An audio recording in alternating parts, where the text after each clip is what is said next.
Good morning guys. कसे आहात तुम्ही सर्व? मला मंडेला कामाला जायचं ह्याचं टेन्शन येतं, पण काय ऑप्शन नसतं. मग शेवटी तयार झाले आणि ऑफिसला निघाले. ऑफिसला निघताना पण मला विचार येत होता की आता संडे परत कधी येणार म्हणून. हे असं असतं ऑफिसवाल्यांचं. आणि संडेला एक दिवस असा असतो की पूर्ण दिवस हा घरातल्या कामामध्येच निघून जातो.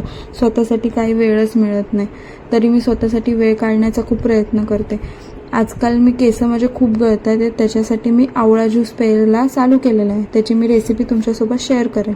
देवपूजा वगैरे केले आणि ऑफिसला निघाले. ऑफिसमध्ये पोचल्यावर मग काय, संध्याकाळपर्यंत कामं चालूच असतात ऑफिसमधले. ऑफिसवरनं घरी आले की चहा घेतला.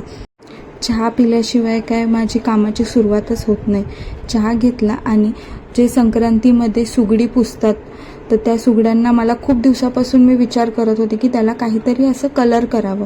त्या दिवशी मग थोडा वेळ काढला आणि मी त्याला कलर केला आणि छोटे छोटे असे फुलांचं पण डिझाईन काढलं आणि त्याच्यामध्ये एक मनी प्लांटचं रोप लावलं. तुम्हाला कसं वाटतंय हे?